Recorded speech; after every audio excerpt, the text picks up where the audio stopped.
Aujourd'hui, 1er mai, notre pays a célébré la fête du travail. L'Union nationale des travailleurs du Mali, UNTM et alliés, a organisé ce matin un grand défilé sur le boulevard de l'Indépendance. La fête du 1er mai a été également célébrée par la Confédération syndicale des travailleurs du Mali, CSTM et alliés, et c'était dans une ambiance festive. Il est 20h, bonsoir à tous, vendredi 1er mai, bonne fête de travail à tous et bienvenue dans la grande édition. À l'ouverture de ce journal, le Mali est résolument engagé pour la paix. Le président de la République, Ibrahim Boubacar Keïta, l'a réaffirmé une fois de plus à l'aéroport international Bamako-Sénou, où il est rentré de Turquie. Pour le chef de l'État, ce qui se passe au nord n'arrange personne. Auparavant, le président de la République, Ibrahim Boubacar Keïta, explique les raisons de la présence du Mali aux festivités commémoratives du centenaire de la bataille qui avait opposé la Turquie et les troupes françaises et britanniques. Il est interrogé par Mohamed Diarra. C'est une affaire de 100 ans. Ce sont encore les séquelles de la Première Guerre mondiale, laquelle est partie en vrille avec le jeu des alliances. Et de la mort de l'archiduc à Sarajevo, les différentes alliances se sont mises en branle pour entraîner le monde dans une guerre qui a vraiment été dévoreuse en vies humaines. Et il se trouve que nous avions également notre lot là-dedans. Des Maliens, enfin des Soudanais, avaient été enrôlés et sont tombés aux Dardanelles. Les Turcs disent Zanakale, en français c'est les Dardanelles. C'est une des batailles les plus rudes, les plus dures, et bon, qui a vu le triomphe de l'armée ottomane, avec la conduite brillante de Mustafa Kemal Atatürk sur les troupes alliées. Et d'ailleurs, c'était deux grandes alliances qui faisaient face. Une alliance avec l'Allemagne, la Turquie, certains autres pays comme la Bulgarie. Et de l'autre côté, on avait l'alliance autour de la Grande-Bretagne, enfin, du Royaume-Uni, avec la France, avec l'Italie, avec la Roumanie et d'autres pays. Et d'ailleurs, la présence du prince Charles était significative à cet égard-là. C'était un grand moment d'émotion.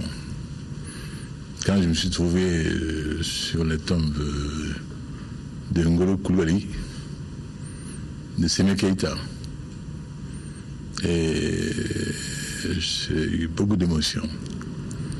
Dire que cela fait 100 ans qu'une présence malienne, soudanaise, était venu réchauffer leur tombeau, c'était assez difficile. Et je leur ai rendu l'hommage de la nation malienne. Ils sont morts pour une cause qui n'était pas la leur. Ils sont morts en victimes d'un conflit auquel ils n'avaient qu'une part marginale, mais ils sont morts là. Comment sont-ils morts? Est-ce le froid qui a été particulièrement sévère dans les Dardanelles à ce moment-là, qui a tué plus d'un? Est-ce la faim, la boue, les intempéries, les balles? Je ne le sais, je ne le saurai jamais. C'est donc un grand moment d'émotion. Jamais présence malienne n'avait été à cet endroit-là. C'était donc un devoir historique, un devoir de mémoire, que de saluer leur tombe et de leur dire que nous nous souvenons d'eux avec piété, avec compassion, avec miséricorde, parce que victime collatérale d'un embrasement mondial. Au-delà de cela, vous savez, les hommes d'État sont des hommes comme tout le monde. J'ai fait une violente lombalgie à la veille du sommet du SILS. Et l'on sait l'habileté de nos amis turcs en ce domaine-là. Alors, j'ai subi les contorsions d'efforts pour remettre les choses à l'endroit. Et cela m'a été tout à fait utile pour remettre les choses à l'endroit. Et voilà un pays avec lequel nous entretenons aujourd'hui des relations du meilleur effet, un pays qui est prêt à aller le plus loin possible avec nous, un pays développé, un très beau pays, et un pays qui est un partenaire qui nous considère, pas de manière paternaliste, qui nous considère à hauteur de mérite, car ce pays se souvient que nous fûmes à Constantinople quand beaucoup n'étaient pas là. C'était au XVe siècle, nous avions une ambassade à Constantinople. Beaucoup de Maliens ne le savent pas. Et cela, les Turcs s'en souviennent, le président Erdogan s'en souvient. Et c'est là aussi, je crois, l'un des objets de rapprochement qui sera de plus en plus clair dans le domaine culturel, dans le domaine économique, dans le domaine touristique, et avec ce grand pays qu'est la Turquie. Un de mes prédécesseurs a dit que le président du Mali voyage avec le Mali à ses pieds. Où que je sois, je suis chef de l'État du Mali et je suis les affaires du Mali. Seconde par seconde, je suis tenu informé. Le chef du gouvernement m'a tenu étroitement informé de tout ce qui s'est passé. Cette situation n'est pas pour surprendre. Vous savez que tout le monde n'est pas favorable à la paix, loin s'en faut. Et nous souhaitons simplement pour notre part que la raison revienne, que chacun sache la garder et que l'intérêt aujourd'hui de toutes les parties est que l'engagement dans le processus qui doit conduire à la signature d'un accord de paix soit scrupuleusement respecté par toutes les parties. Et que le 15 mai, nous allions à cette fête sans arrière-pensée, en grande fraternité nationale, pour ensemble convenir d'un nouveau pacte social national. C'est cela. D'ici là, nous ne serons pas surpris. Il y aura ça et là quelques coups de feu, et ce sont des actes quelquefois de désespoir qu'il faut comprendre. Cela ne saurait triompher et faire échec à la paix. J'en suis convaincu. Je pense donc que rien ne pourra faire en sorte que ce processus puisse capoter. Inch'Allah, le 15 mai. Et je crois que nous devons nous faire confiance. Nous ne sommes pas des gens qui sont dans la duplicité. Nous n'avons pas deux langages, nous n'avons pas deux discours. Nous ne sommes pas hommes d'État de circonstances. Nous avons planché sous le harnais.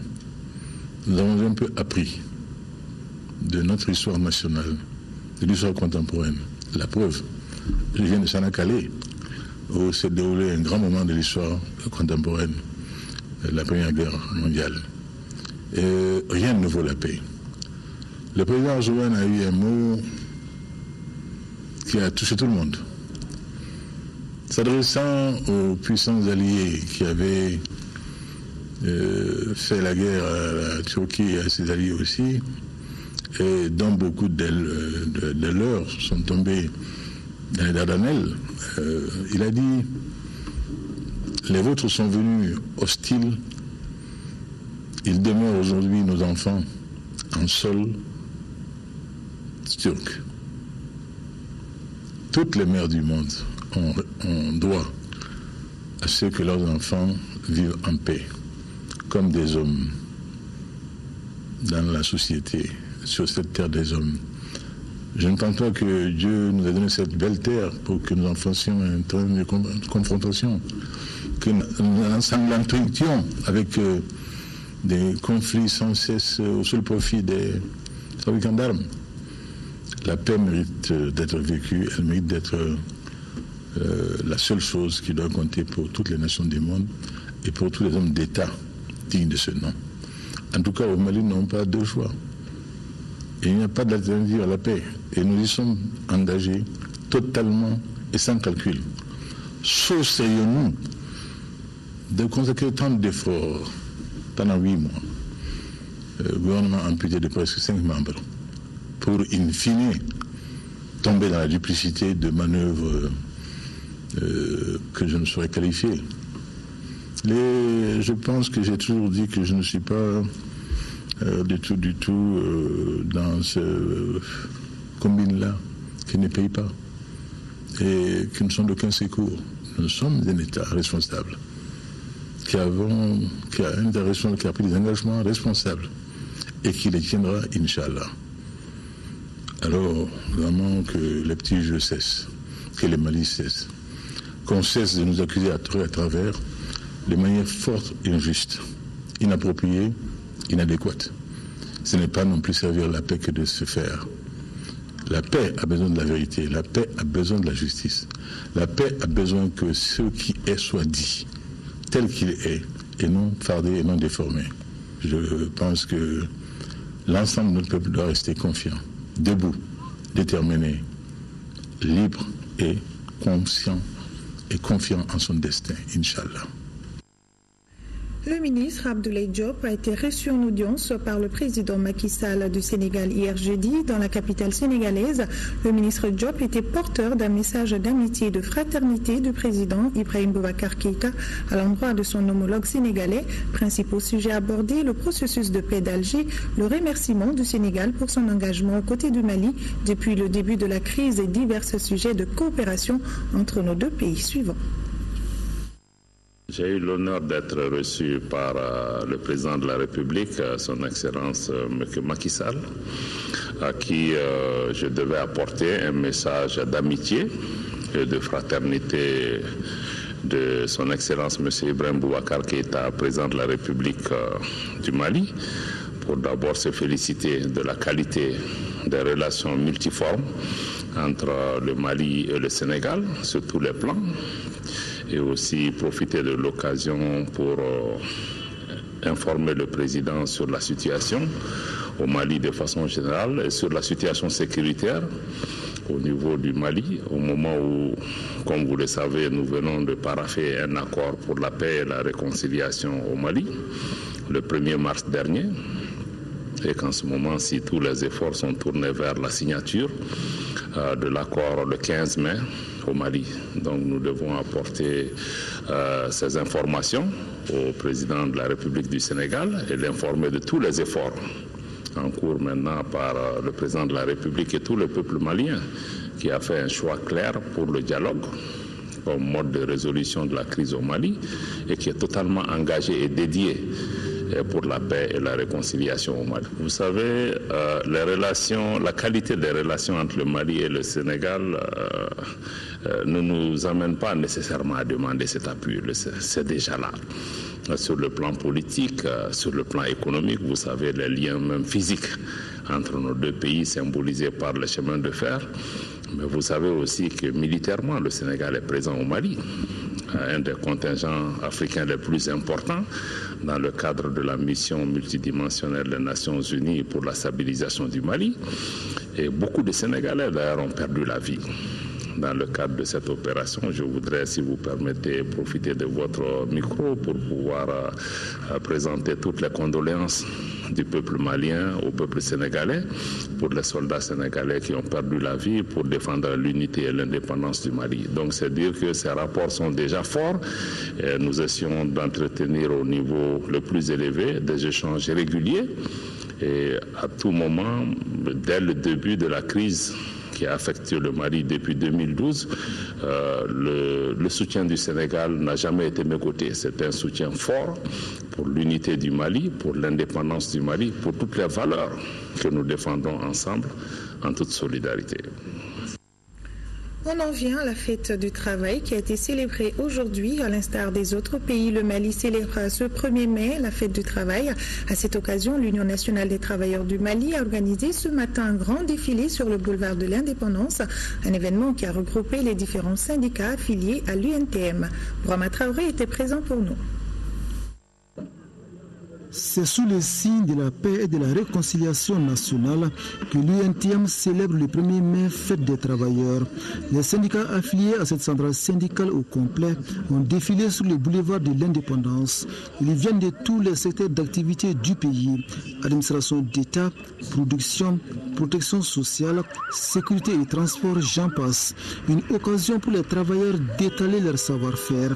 Le secrétaire général de l'UNTM d'évoquer certains acquis obtenus par la centrale syndicale en 2014. L'Union nationale des travailleurs du Mali reconnaît que les négociations en 2014 ont abouti à l'augmentation programmée de la valeur du point indiciaire déjà à compter de fin juillet 2015, de la réduction de l'ITS dont la date d'effet est de juillet 2015, de l'augmentation du SMIC qui a fait un bond de près de 40%, de l'augmentation des allocations familiales avec un accent particulier sur l'enfance handicapée, des coûts de l'énergie, la sauvegarde des terrains d'expérimentation de l'Institut d'économie rurale, la relance des postes, la reprise en charge des compressés des entreprises, etc. ont été des acquis à mettre au compte d'un esprit de dialogue constructif que nous saluons. Ces acquis sont certes importants mais pas suffisants selon le secrétaire général de l'UNTM, pour qui le combat doit être poursuivi pour la satisfaction totale des revendications de la centrale syndicale. Le gouvernement de son côté croit à la vertu du dialogue pour améliorer les conditions de vie des travailleurs du Mali. Le gouvernement en tout cas est dans une démarche participative de la promotion de ses droits et s'engage autant que peut se faire à la satisfaction des droits des travailleurs. Le 1er mai 2015 est célébré dans un contexte de dégradation de la situation sécuritaire dans la partie nord du Mali.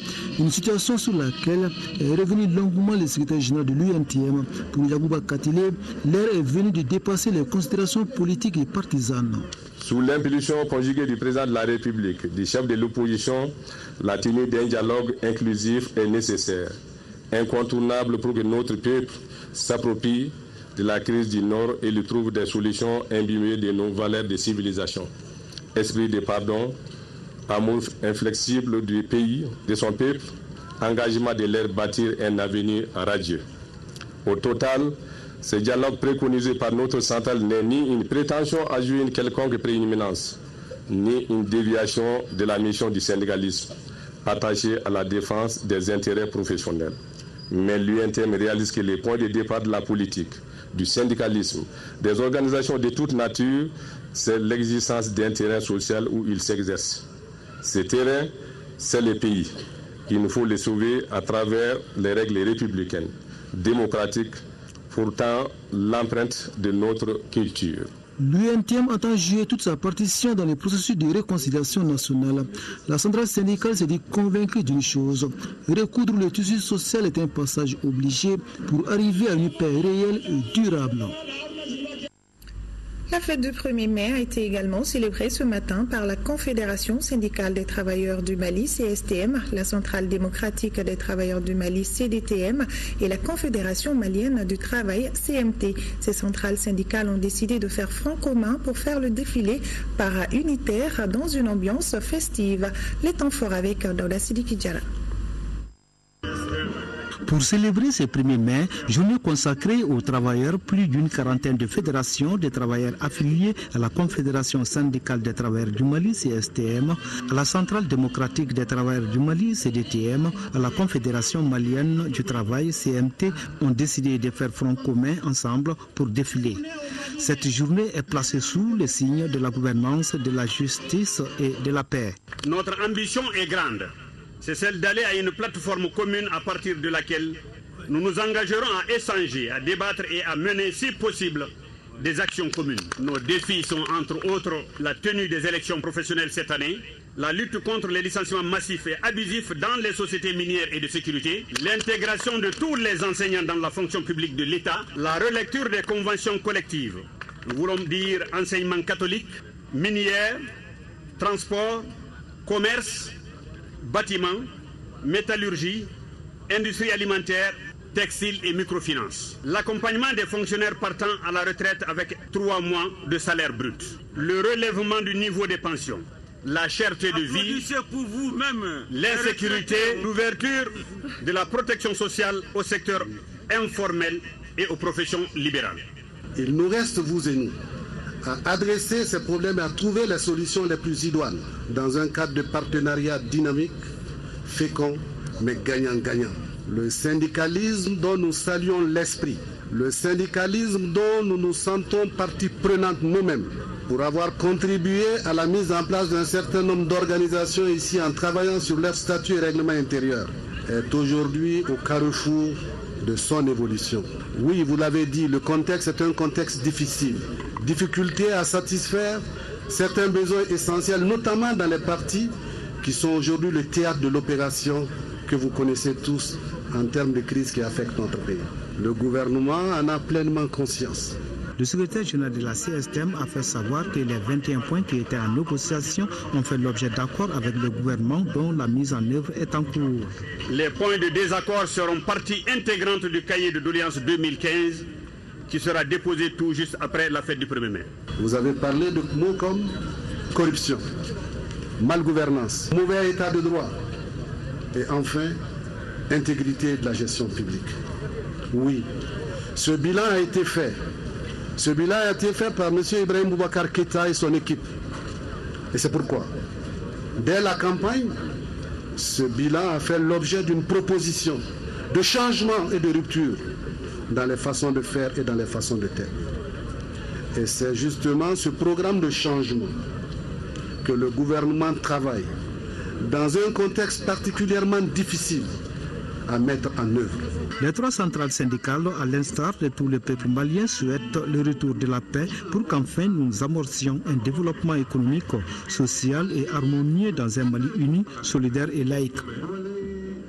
Et justement, dans son message à l'occasion du 1er mai, le ministre du Travail, de la fonction publique et de la réforme de l'État chargé des relations avec les institutions est revenu sur les acquis. Elle est au micro d'Abdul Karim Kaba.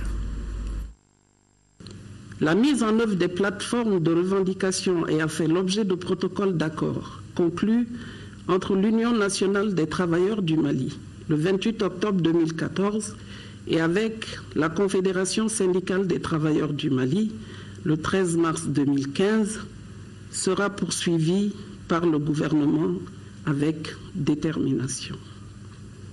L'augmentation de 10% de la valeur du point d'indice pour compter du 1er juillet 2015, avec effet rétroactif sur la période de janvier à juin 2015, qui sera suivie de deux autres revalorisations, soit 3% pour compter du 1er janvier 2016 et 7% pour compter du 1er janvier 2017, ainsi que l'augmentation du salaire minimum interprofessionnel garanti à 35 000 francs CFA en 2015 et 40 000 francs CFA en 2016, sans oublier le relèvement des allocations familiales à 3 500 francs et 4 000 francs pour les enfants souffrant d'handicap, participe de la volonté politique du gouvernement d'améliorer le niveau des salariés.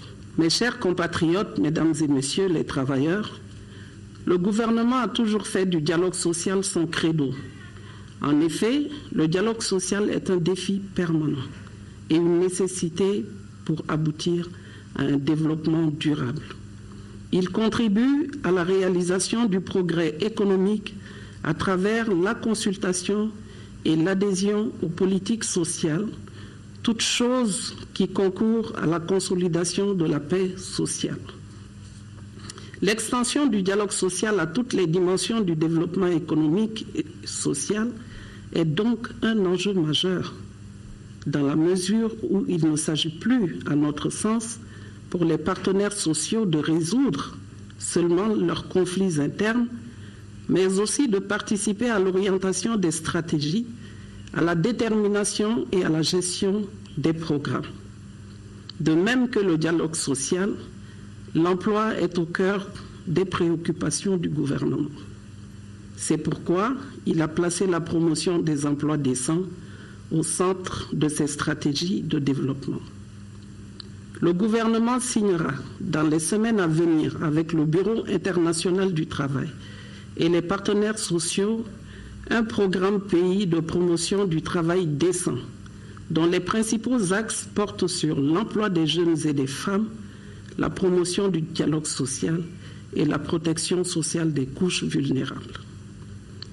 Convaincu que l'emploi productif est la voie qui permet aux populations de s'affranchir véritablement de la pauvreté, l'objectif fondamental poursuivi par le gouvernement est de faire en sorte que chaque femme et chaque homme puissent accéder à un travail décent, c'est-à-dire un travail suffisamment rémunéré et accompli dans des conditions qui préservent la sécurité, la santé et la dignité du travailleur.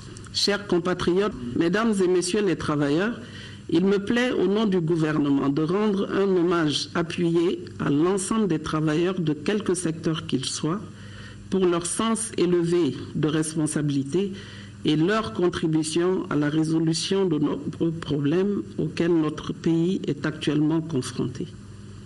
Enfin, à l'occasion de la fête d'anniversaire du 1er mai, au nom du président de la République et du Premier ministre, chef du gouvernement, je voudrais adresser à tous les travailleurs de notre pays mes vœux de bonheur, de prospérité et de succès. Je vous remercie de votre aimable attention. La vice-présidente de l'Assemblée nationale de l'Allemagne a rencontré la société civile à son siège. Les échanges ont porté sur la réconciliation, le retour de la paix. La République fédérale d'Allemagne, par son engagement, a donné confiance au Forum des organisations de la société civile. Mahmoud Diabaté, le président de l'organisation, réitère ici sa confiance au Parlement allemand. Il est au micro de Mariam Sagara. Ce que nous pouvons retenir de cette rencontre, c'est l'engagement du gouvernement allemand et du Parlement allemand à accompagner le Mali dans la réconciliation, mais également dans la recherche d'une paix durable au Mali. Juste après la signature du contrat, l'Allemagne a fait un crédit de 75 millions d'euros au peuple malien pour la réalisation, n'est-ce pas, des engagements qui sont pris dans l'accord cadre. Donc ça veut dire que cette disponibilité est là pour accompagner le gouvernement malien et tous les peuples maliens à pouvoir instaurer la paix et la réconciliation. Sans justice, la réconciliation n'est pas possible. Et il disait également, sans réconciliation, la paix durable n'est pas possible. Donc ça veut dire que c'est un peuple qui est avec nous. Et également, c'est l'un des premiers pays qui a reconnu l'indépendance du Mali et qui est toujours à notre côté pour la recherche de paix au Mali. Nous avons confiance à l'Allemagne que le peuple allemand puisse aider le Mali en partenariat avec les autres partenaires, l'Union européenne, la communauté internationale, pour que très rapidement on puisse aller à la signature de cet accord de paix. Donc à l'Allemagne, j'ai confiance. L'Allemagne doit être l'ambassadrice du peuple malien auprès, n'est-ce pas, de la communauté internationale pour nous accompagner. C'est pratiquement une minorité qui est en train de prendre le pays en otage. Sinon, il y a une bonne partie de la communauté des ressortissants du Nord, que ce soit la coordination des mouvements. Si cette minorité n'a pas signé et qu'aujourd'hui, cette minorité qui est en train de prendre les armes contre le peuple malien, ça veut dire que la minorité se cache derrière quelque chose. Mais c'est qui maintenant, on ne le sait pas.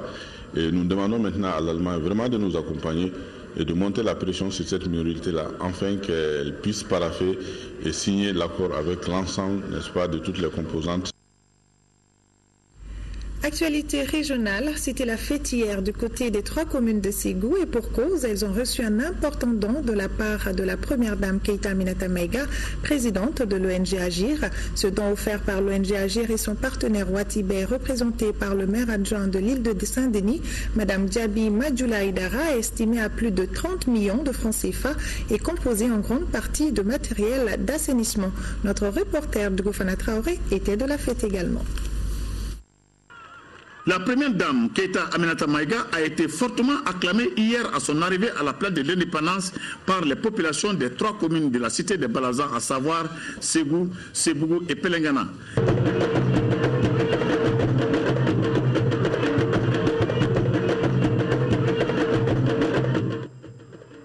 À la place de l'indépendance, les banderoles en disaient long sur l'enthousiasme des populations. On pouvait ainsi lire, par exemple, la commune de Sébougou vous remercie et agissons ensemble pour un environnement sain. À Ségou, assainir la commune, c'est promouvoir le développement. À Pelengana, la prise en charge de son environnement n'est pas forcément une contrainte économique. Alors, comme on le voit, la cité de Balaza est fière de ce concours Ségou Ville Propre et est déterminée à accompagner l'ONG Agir. La commune rurale de Pelengana, qui s'est classée 3e, est décidée à surclasser les 2 premières lors de la prochaine édition. Comme il y a les organisations d'assainissement dans les 3 quartiers de Pelengana et puis le marché, on va les mettre dans les conditions pour que désormais ces associations-là puissent assainir la commune de Pelengana pour que le prochain concours de Pelengana ait au moins les premiers lots. Comment les prix vont être gérés au niveau des mairies?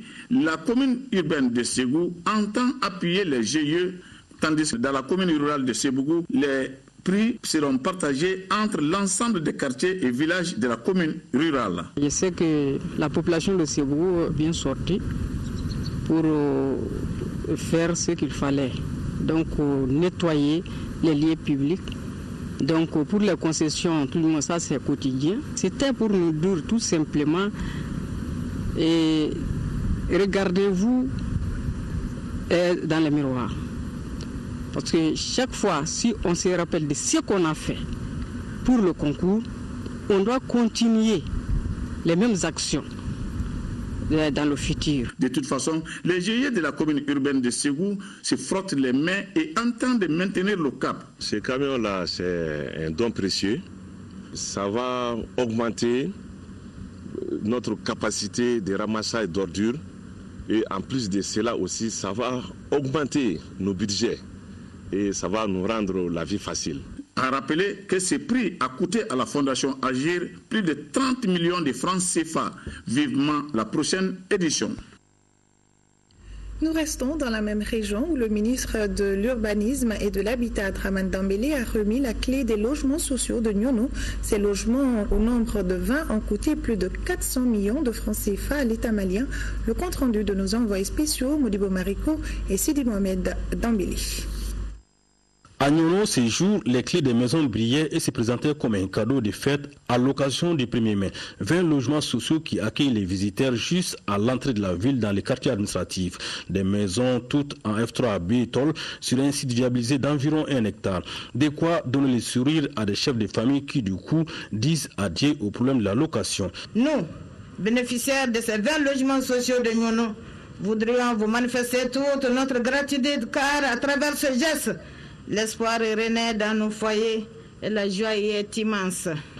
C'est fini pour nous, la hantise du loyer et de la mauvaise cohabitation. Ça, c'est une action de dignité, de promesse tenue. Donc, je tiens juste à signaler, à dire aux heureux bénéficiaires de bien tenir effectivement les joyaux obtenus, ces logements qui sont effectivement le fruit de beaucoup d'efforts du gouvernement et du département en question. J'invite les heureux bénéficiaires des premiers logements sociaux de Nyono au respect strict du contrat, surtout en termes d'obligations. 20 logements pour un coût total de plus de 398 millions de francs CFA, sur lesquels les remboursements des bénéficiaires ne portent que sur 165 millions, soit seulement 41% du coût de l'opération. Les restes étant subventionnés par l'État. Chaque ménage va payer environ 35 000 francs. Au bout de 20 ans, 25, ta maison va te revenir. Donc, à ce niveau-là, c'est une marque de solidarité et d'effort national. Et le président de la République nous a instruit d'amplifier. Nous allons amplifier à travers tout le pays. J'ose espérer que l'accompagnement des autorités de Nyono ne fera pas défaut pour intégrer la présente cité dans leur gestion. Pour en arriver là, les bénéficiaires de ces logements ont dû prendre leur mal en patience, car il leur a fallu près de 5 ans d'attente, la crise que le pays traversait étant passée par là. Mais aujourd'hui, cela appartient au passé. La ville regarde désormais vers l'avenir qui, selon les ministres de l'Urbanisme et de l'Habitat, verra la réalisation de 30 autres nouveaux logements pour Nyono, et cela dans un plus bref délai. Envoyés spéciaux, Modibo Mariko et Sidi Modibo Dembélé. Ici, à Bamako, les notables et responsables de MENACA ont animé hier après-midi une conférence de presse au CICB. Ils se disent soucieux des événements qui se passent chez eux. Ils réaffirment leur attachement au Mali et sollicitent la communauté internationale à obliger la CMA à signer l'accord pour la paix et la réconciliation. Et ils ont été soutenus par les ressortissants de Tombouctou. Le compte-rendu est de Boubacar Sissoko. Nous saluons la libération de Ménaka par les forces de la plateforme. Nous voulons plus une occupation de notre territoire par une quelconque force du mal. C'est le cri de cœur des notables, des responsables et ressortissants de Ménaka à la presse. Les conférenciers ont laissé entendre que c'est avec enthousiasme que les populations ont accueilli les forces de la libération à Ménaka. Ces populations n'en peuvent plus. Elles en ont marre. Elles ne peuvent plus. Ce qui s'est passé l'autre jour, par des enfants de Ménaka, par des enfants maliens, s'ils ne l'avaient pas fait, c'est la population qui allait se donner à la mort. Il faut comprendre que ce qui s'est passé à Ménaka ne peut être salué que de grand. Les enfants de Ménaka ont libéré Ménaka. Les populations sont meurtries, il n'y a plus d'eau, il n'y a pas de corps, pas de santé, les populations ne mangent plus. Il faut lancer cet appel d'abord à notre pays, le Mali, et ensuite à la communauté internationale pour prendre ses responsabilités. Quand il y a guerre, ce sont les femmes qui souffrent. Quand il y a la guerre, c'est les enfants qui souffrent. Parce que c'est la femme qui perd son époux, c'est la femme qui perd son fils, c'est la femme qui perd son frère. Donc vraiment, on ne souhaite que la paix. On ne veut que la paix entre les fils du Mali. Selon les conférenciers, les forces patriotiques qui ont libéré Ménaka sont issues pour la plupart du cercle de Ménaka, qui sont arrivés pour alléger les souffrances endurées par les populations qui ne sont que des victimes innocentes des multiples crises que le Nord a connues. La jeunesse de Gao soutient également la population de Ménaka qui a toujours manifesté son mécontentement face à l'occupation de leur territoire. Le conseil régional de la jeunesse de Gao a fait savoir cette position au cours d'un meeting organisé à Gao. Daouda Zoumana Traoré. Lorsqu'il s'agit de préserver l'intégrité territoriale du Mali, la jeunesse de Gao ne sera jamais à la traîne, dira le président du conseil régional de la jeunesse de Gao. La reprise totale du cercle de Ménaka le lundi 27 avril dernier par la plateforme des groupes armés d'autodéfense est considérée par cette couche importante de la société comme un don de Dieu. Après l'appréciation de l'ensemble des couches socio-professionnelles de Ménaka, la jeunesse de Gao invite la communauté nationale et internationale à travailler dans l'intérêt de la population locale. Les messages de ce meeting ne sont pas favorables à un quelconque retrait de ces groupes armés de Ménaka qui ont vaillamment conquis les occupants. Le CRJ de la 7e région soumet aux plus hautes autorités le redéploiement rapide et sans délai des forces armées maliennes à Ménaka, et cela pour garantir le terme intégrité territoriale du Mali. On est à Ménaka parce que c'est légitime, c'est légal, on est chez nous et nos populations ont été terrorisées. Tout en restant attachés à la recherche d'une paix juste et définitive, les jeunes de Gao et les communautés soutiennent les populations de Ménaka dans leur quête de liberté, prévient contre les conséquences désastreuses d'un retour à Ménaka des groupes qui l'occupaient et ne prennent pas en compte les aspirations des populations de Ménaka à être protégées par les FAMA. À la place de l'indépendance de Gao, le CRJ a, dans une lettre ouverte, invité le gouvernement du Mali, la MINUSMA et l'équipe de médiation à prendre en compte le cri de cœur de la population de Ménaka, d'où la présence massive des jeunes, des femmes, des notables, des chefs coutumiers de la CAFO, ainsi que les communautés de Ménaka vivant à Gao à ce meeting. Sur un tout autre plan, le gouverneur du district de Bamako, Hadi Traoré, a visité des collecteurs et des caniveaux en commune 1. Il s'agissait pour le gouverneur de s'assurer de bon déroulement des travaux. Visite suivie par Isaac Cheno. Vaut mieux prévenir que guérir. C'est dans ce sens que le gouverneur du district a effectué une visite en commune 2 pour constater de visu l'avancement des travaux de voirie et d'assainissement. Nous espérons que ça va prendre fin avant le début de l'hivernage. Mais en ce qui concerne le volet PADUP, c'est-à-dire la confection de cette voie-là, il y a un délai contractuel de 6 mois à compter du 8 avril. Au niveau de la pâtisserie express, jusqu'au niveau de l'ambassade de Chine, qu'à chaque pluie, nous constatons une inondation au niveau du goudron. Donc l'objet de ces travaux, c'est d'élargir le collecteur qui longe le goudron et puis de faire le curage des collecteurs jusqu'au niveau du fleuve. Donc ces travaux-là sont répartis entre 4 entreprises. Et au jour d'aujourd'hui, il y a 2 entreprises qui ont terminé.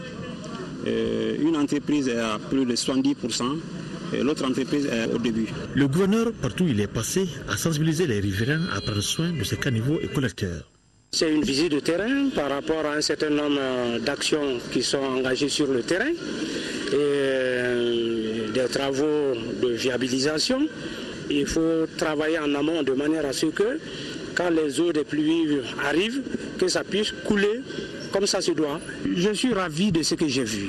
Je suis content vraiment de ce que j'ai vu. Satom, La Voirie et Ozone Mali ont aussi reçu la visite du gouverneur. Rôle des parlementaires dans la consolidation de la démocratie, cas de l'Allemagne et du Mali. Le thème était au centre d'une table ronde initiée par la Fondation Friedrich Ebert Stiftung en partenariat avec le Cercle d'information pour la consolidation de la démocratie au Mali, CRI 2002. Nourom Sissoko nous donne plus de détails. L'Allemagne et le Mali évoluent actuellement dans un contexte marqué par la crise. Il s'agit de la crise de l'euro avec ses implications sociopolitiques en Allemagne et la crise politico-sécuritaire ayant touché le Mali. Au regard de cette situation, un Parlement doit jouer le rôle qui est le sien dans la promotion des valeurs de la démocratie. Le Parlement doit avoir un rôle de stabilisation de la démocratie, mais surtout la diplomatie parlementaire. Le Parlement doit sensibiliser d'abord la base, mais le député doit également exporter la volonté, la position, la vision de la base. Le jeu démocratique passe également par le débat entre majorité et opposition sur toutes les questions relatives à la vie de la nation. Il y a eu la crise malienne, il y a eu les négociations. Les partis d'opposition ont toujours souhaité qu'il y ait une forte implication de toutes les composantes au Mali et que le moment souhaité que notre avis puisse être pris en compte. Nous le demandons. Nous allons agir dans le sens de la responsabilité et vraiment revendiquer et signaler tout ce qui ne marche pas dans la vie de la nation. Nous n'avons pas de rapport d'animosité avec les partis de la majorité. Nous sommes tous des Maliens. Mais quand le débat s'instaure, chacun va avec son opinion, chacun va avec son option, sa vision. La vice-présidente du Bundestag et un autre député de l'opposition du Parlement allemand ont apporté des éclairages sur leur mission. Il s'agit entre autres de se prononcer sur les grandes préoccupations de la nation dans la différence, veiller à la bonne répartition des richesses, orienter la politique étrangère. Réunion statutaire de l'Association des municipalités du Mali, AMM, dans le cadre du programme des partenaires municipaux pour le développement économique. Pour une durée de 5 ans, ce programme vise à la relance économique locale. Salimata Ndao. Mis en œuvre en 2010, le programme des partenaires municipaux pour le développement économique PMDE est financé par le gouvernement canadien.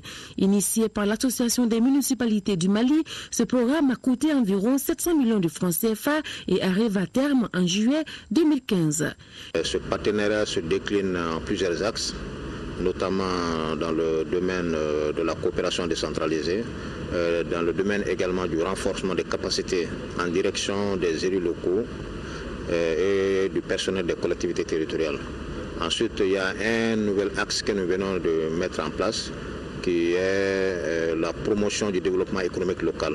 Le PMDE est mis en œuvre par le Centre de développement économique local qui a déjà réalisé des projets de démonstration dans les communes de Sikasso et Kadiolo en 3e région. La finalité recherchée pour ce programme, c'était de voir comment fournir des services socio-économiques au niveau des communes maliennes. À Kadiolo, l'impact du programme est bien visible si l'on se réfère aux explications du maire de la localité. Nous avons réalisé un centre communal de développement économique et ce centre a fait bénéficier à plusieurs acteurs locaux des formations en rapport avec leurs activités quotidiennes.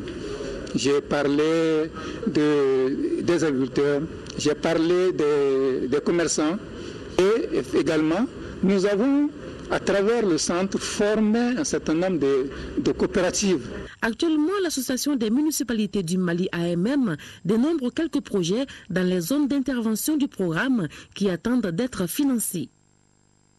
Nous restons dans le registre de l'économie. Le budget d'État et les entreprises nationales font partie des instruments indispensables à la relance de l'économie. C'est ce qui ressort d'une conférence débat organisée par le président de l'Association professionnelle des banques et établissements financiers et le président du comité transitoire de la Chambre du commerce et d'industrie. Le point avec Moïse Traoré. Le reflet d'un budget d'État détermine ses priorités pour la relance économique. Comme instrument de la dite relance, Le président de l'association professionnelle des banques et établissements financiers cite également le dynamisme de l'entreprise nationale. La situation économique du Mali se porte bien. Je rappelle tout simplement qu'au 31 décembre 2014, le Mali a connu un taux de croissance de 16,2%, après quand même une récession de 1,2%, donc une croissance négative en 2012 et une très faible croissance en 2013 de 1,7%. Donc un taux de croissance de 7,2% est un très bon taux de croissance qui va contribuer certainement à la réduction de la pauvreté, à la création d'emplois, à la création de richesses. Rôle des médias dans la réconciliation nationale et relance économique est le thème de la conférence débat inscrite dans le cadre de la semaine de la presse. La fêtière des opérateurs économiques n'est pas forcément sur la même longueur d'onde que le banquier. Si c'est parce qu'à cause de la transformation du sésame, du coton sur place, c'est la transformation du mil sur place, c'est la transformation du bétail sur place qui avait amené cela, vous auriez vu l'émergence de grands pôles de richesse dans les régions et dans les campagnes. Tant que nous n'allons pas vers ça, il n'y aura pas de relance durable. On va avoir une relance factice, c'est-à-dire les niveaux que nous avions avant la crise, qu'on puisse les afficher. À la fin de la conférence, l'ambassade des États-Unis a offert une centaine de brochures consacrées à la traduction en langue nationale du projet d'accord d'Alger. Les 40 étudiants maliens bénéficiaires de la bourse de la République bolivarienne de Venezuela quitteront Bamako le 9 mai prochain. Avant leur départ, ils ont été reçus par le ministre des Sports qui a rappelé aux étudiants les valeurs et les traditions maliennes. Et c'est en présence d'Abdul Karim Kabar. Après une longue période d'incertitude et d'attente à cause du virus Ebola, les 40 boursiers maliens retenus pour la République de Venezuela vont enfin se rendre dans ces pays. Ils ont reçu leurs passeports et les billets des mains du ministre des Sports. L'occasion saisie par Ousinamion Guindo pour prodiguer des conseils aux jeunes étudiants. De faire en sorte de respecter la culture du pays d'accueil. Il y a des choses qui sont acceptables au Mali qui ne sont pas acceptables là-bas. Il y a des choses qui sont acceptables là-bas qui ne sont pas acceptables ici. À vous d'être serein, lucide et surtout observer pour ne pas heurter la culture du pays d'accueil. Donc c'est important que vous sachiez que vous partez en ambassadeur du pays et que vous représentez l'image du pays à l'étranger. C'est avec une oreille attentive que les jeunes boursiers ont écouté le ministre des Sports. Ils n'ont pas manqué de mots pour exprimer leur satisfaction de cette cérémonie à la malienne. Nous sommes tous contents. On sait qu'on va partir dans peu de temps, dans 1-2 semaines au plus tard. Nous allons quitter nos parents pour aller à l'aventure, comme l'a dit monsieur le ministre, pour aller, nous vous assurons, défendre les couleurs du Mali, à être de bons ambassadeurs, de bons boursiers, des missionnaires surtout. 5 filières sont concernées par ces bourses au Venezuela. Entre autres, nouvelles technologies sportives, médecine sportive, technologie alimentaire et restauration sportive. Ces groupes d'étudiants précèdent un second lot de 60 dont le départ pour le même pays est prévu en octobre prochain. Parlons toute autre chose à présent. Afin de présenter ces interprofessions mises en place, les responsables de 4 interprofessions agricoles étaient face aux partenaires techniques et financiers. Il s'agissait à travers la rencontre de créer les conditions pour l'accès de ces groupements aux institutions financières. Reportage Abdraman Maïga.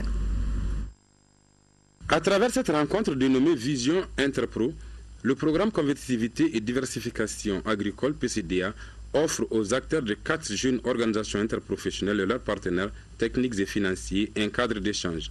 Ces assises ont pour but de permettre aux responsables des filières concernées de faire l'état des lieux de chaque interprofession devant les partenaires techniques et financiers du projet. De façon spécifique, il s'agit à travers cette rencontre de discuter sur les opportunités, les contraintes et les perspectives de chaque filière. Les filières concernées sont la mangue, la papaye, la pomme de terre et l'échalote. La vision Interpro, c'est faire en sorte que les différentes interprofessions puissent s'inspirer de l'exemple de l'interprofession coton, se mettre en relation, en lien, pour qu'ils développent en commun leurs intérêts.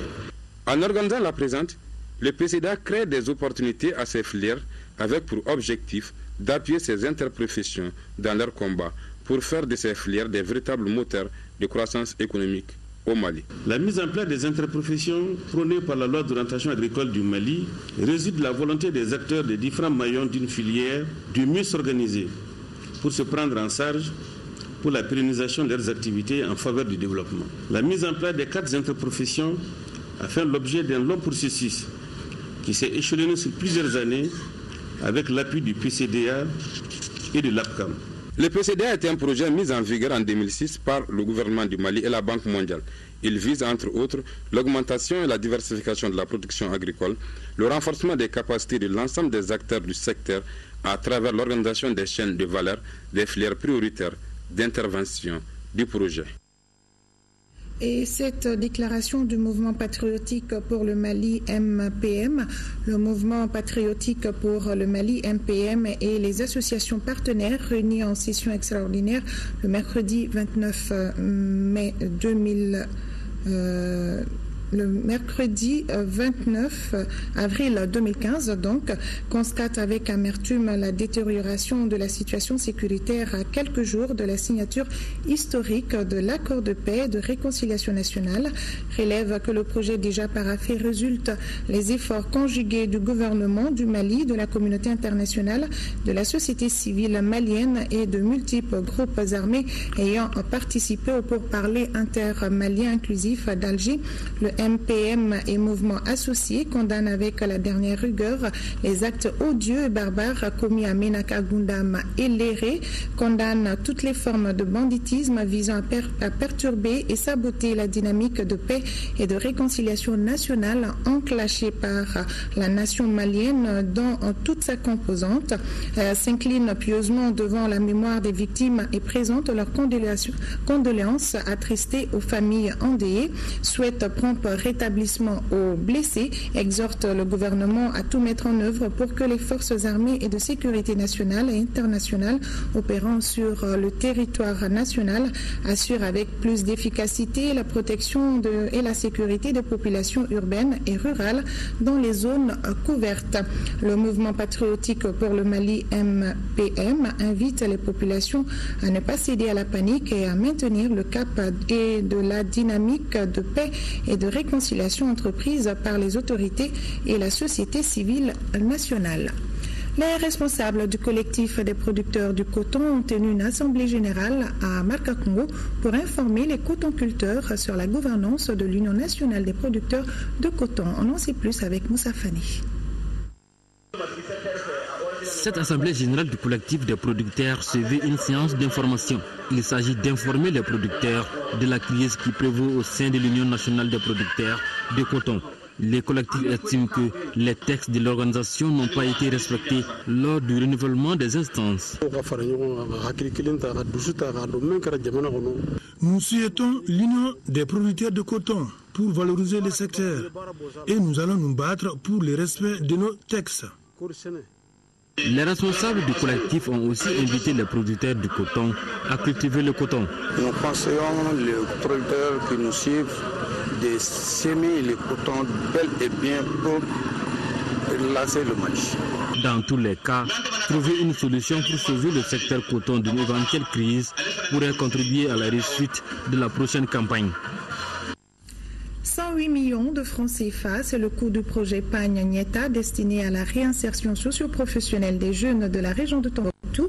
Ainsi, plus de 1000 jeunes ont bénéficié de kits pour activités génératrices de revenus. C'est un appui financier de l'USAID et exécuté par l'Association malienne pour la survie au Sahel. Yaya Tandina. Développer l'esprit de civisme et d'engagement chez les jeunes, c'est dans cette logique que le projet Pagne-Nieta, avec son partenaire financier, l'USAID, vient de mettre à la disposition de plus de 1000 jeunes de la région de Tombouctou des kits pour les activités génératrices de revenus.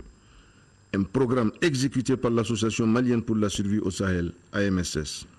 Aujourd'hui, c'est près de 1000 jeunes qui vont bénéficier de leur kit pour démarrer leur entreprise, leur AGR, notamment dans le domaine de la boulangerie, de la restauration, de la transformation des produits locaux, la réparation des matériels agricoles, la réparation de téléphones, le maraîchage, l'aviculture, l'embouche, coupe-culture, la coiffure esthétique, la menuiserie et la maçonnerie.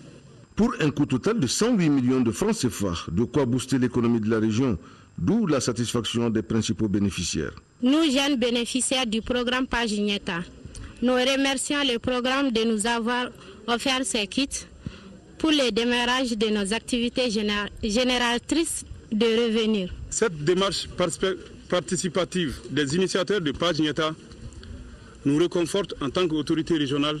Permettez-moi d'adresser à tous les partenaires de ce projet mes sincères remerciements. Cette action se situe dans le prolongement des efforts du gouvernement dans sa volonté de créer de l'emploi pour tous les jeunes afin de leur permettre une insertion adéquate dans la société. Le projet Pagineta est un consortium d'ONG composé de l'USAID chef de file, du CRS, Ajamali, Suisse Contact et exécuté par AMSS. Retour à Bamako, pasteurs et délégués des 15 districts de l'église évangélique protestante du Mali se retrouvent dans la capitale pour la 55e conférence nationale de leur église.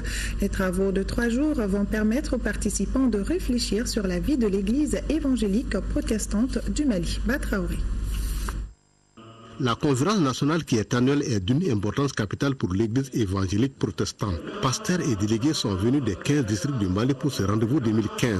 La conférence nationale de l'église évangélique protestante du Mali est un espace d'échange, de réflexion, de discussion pour prendre des décisions sur les nouvelles orientations de l'église et en même temps gérer les problèmes et les défis qui se posent à l'église évangélique protestante du Mali. L'occasion est bonne pour le représentant de l'association des groupements d'églises et des missions protestantes évangéliques du Mali d'appeler à l'union sacrée et à l'amour fraternel. Le thème « Prenez garde à vous et à tout le troupeau » est choisi par les responsables de l'église évangélique protestante pour cette 55e conférence nationale.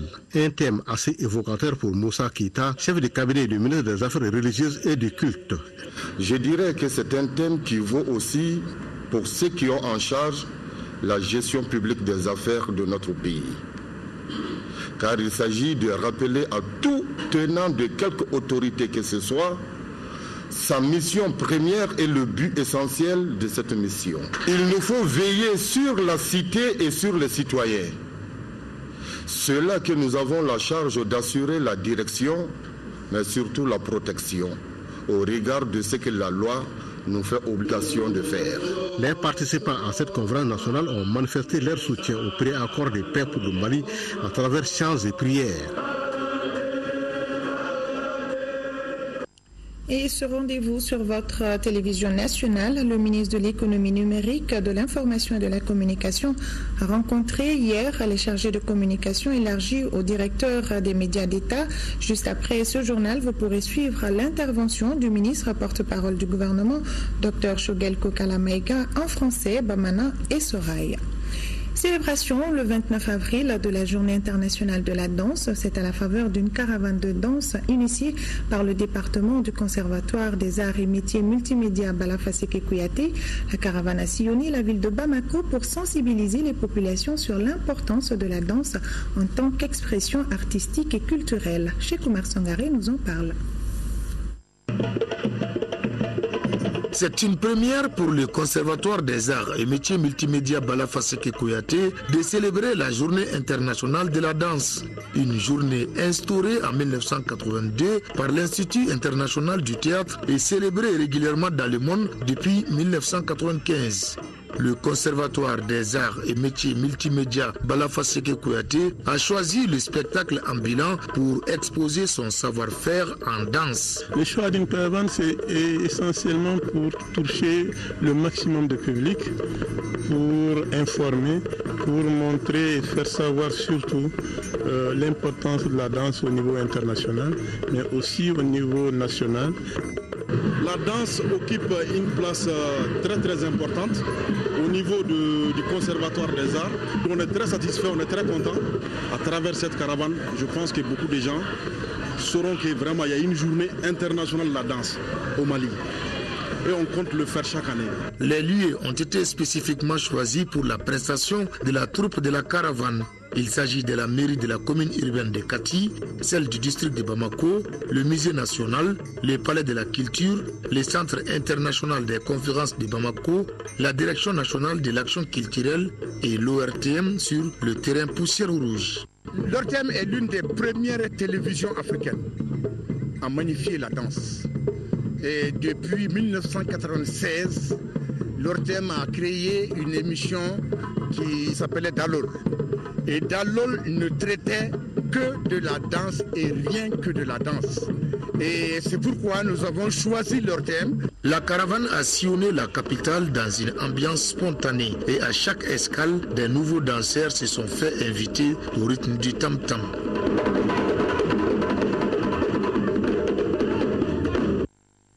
Dans ces musiques Rimbi ensemble, Séléngué accueille la 4e édition du Festival international de musique dénommé Urban Music and Mode. Et à quelques heures de l'ouverture officielle de la manifestation, les préparatifs vont bon train.